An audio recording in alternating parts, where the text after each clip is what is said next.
Assalamualaikum warahmatullahi wabarakatuh. Apa kabar semuanya? Semoga selalu dalam keadaan sehat dan semangat. Untuk pertemuan pada kali ini, yaitu kita akan membahas tentang berkarya dengan bahan alam. Oke, namun sebelum kita bahas lebih lanjut, kita harus tahu dulu prinsip dalam seni rupa. Prinsip seni rupa diartikan sebagai aturan dalam berkarya seni rupa, yang aturan tersebut harus dilaksanakan. Prinsip seni rupa terbagi menjadi 5. Yang pertama, ada proporsi. Proporsi ini diartikan sebagai perbandingan antara bagian yang satu dengan bagian yang lain. Yang kedua, ada komposisi. Komposisi ini dibagi menjadi 3. Ada komposisi simetris, komposisi asimetris, dan komposisi sentral. Komposisi simetris yaitu cara menyusun unsur atau objek gambar yang seimbang antara sisi kanan dengan sisi kiri. Kemudian, komposisi asimetris yaitu cara menyusun unsur atau objek gambar tidak seimbang antara sisi kanan dengan sisi kiri.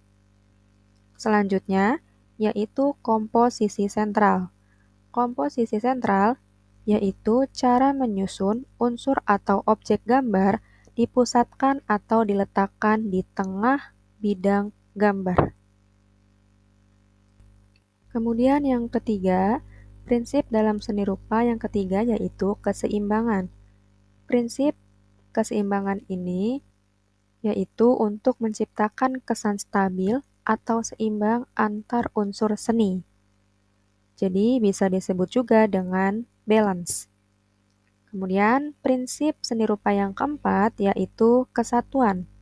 Prinsip kesatuan mengatur unsur-unsur dalam karya seni atau desain tampak menyatu dan tidak terkesan tercecer atau bercerai-berai.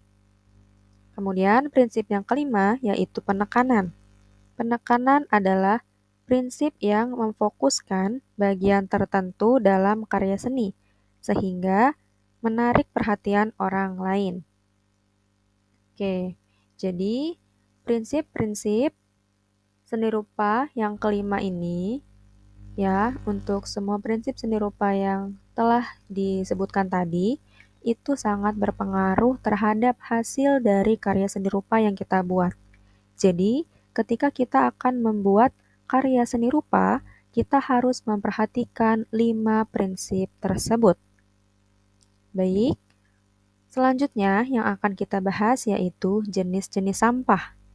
Nah, pembahasan ini berhubungan juga dengan pembahasan yang akan kita bahas, karena pembahasan yang kita bahas adalah pembuatan karya menggunakan bahan alam. Nah, kita harus tahu dulu bahan-bahan apa saja yang bisa kita gunakan untuk membuat karya seni rupa. Oke, di sini ada jenis sampah. Yang pertama ada jenis sampah organik. Sampah organik ini memiliki sifat yang mudah terurai atau mudah membusuk.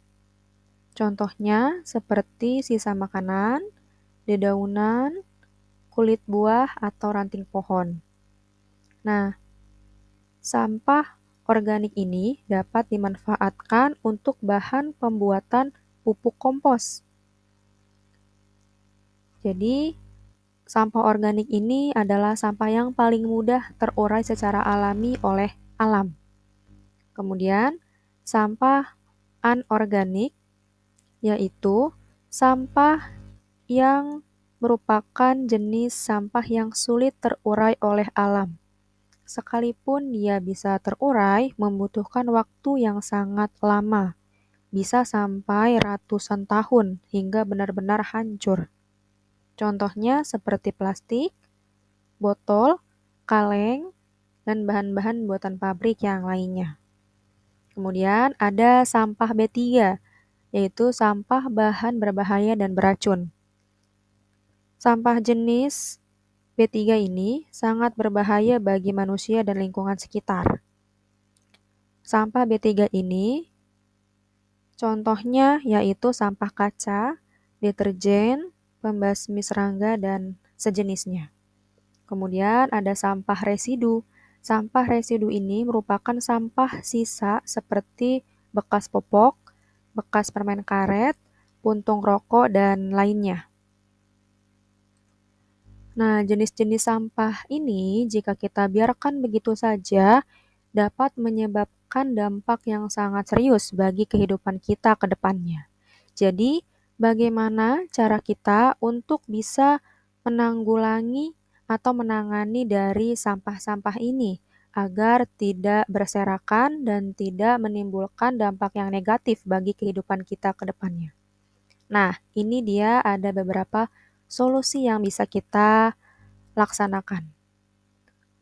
Oke, di sini ada daur ulang sampah. Ya betul, itu adalah salah satu cara kita untuk menangani permasalahan sampah yang ada di lingkungan kita.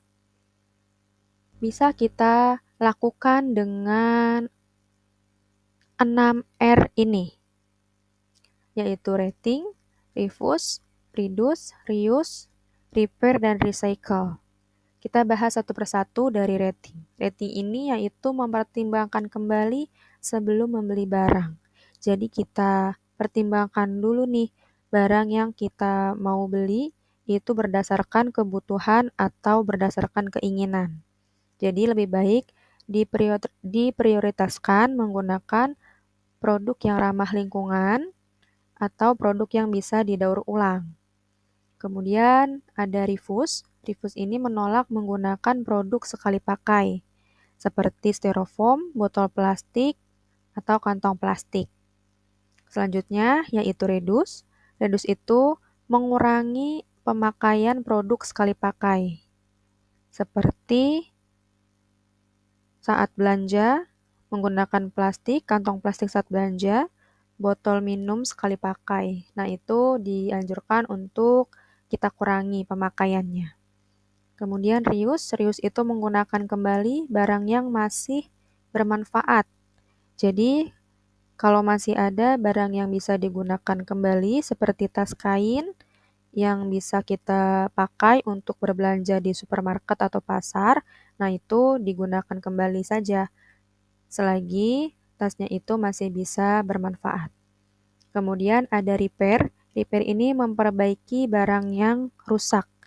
Jadi selagi barangnya itu masih bisa digunakan, masih bisa diperbaiki, dianjurkan untuk diperbaiki terlebih dahulu. Kemudian recycle.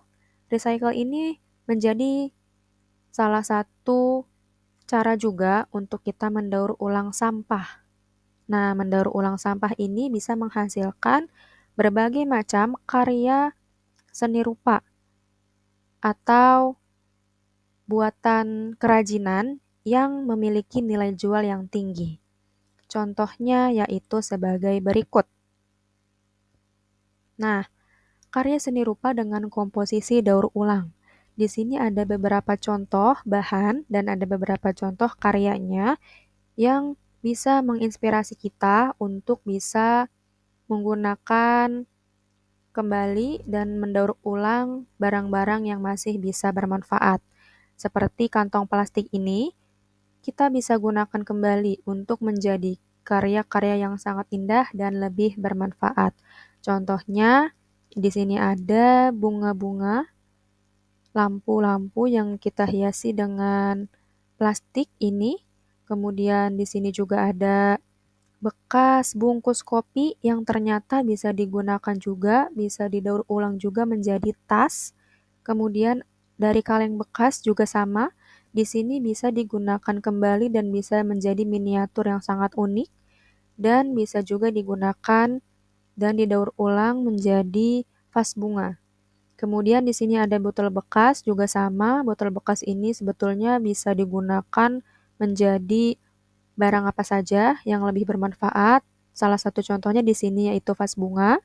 Sebetulnya bisa juga digunakan kembali, didaur ulang kembali menjadi tempat pensil dan sebagainya. Kemudian ada bahan lain yaitu dari kardus. Di sini kardus juga bisa dijadikan karya kerajinan yang sangat indah, bisa digunakan didaur ulang lagi menjadi tempat pensil atau juga di sini menjadi celengan atau juga menjadi bingkai foto. Nah, terus di sini juga ada kulit telur. Nah, kulit telur ini bisa juga digunakan untuk suatu karya kerajinan. Di sini contohnya itu jadi miniatur,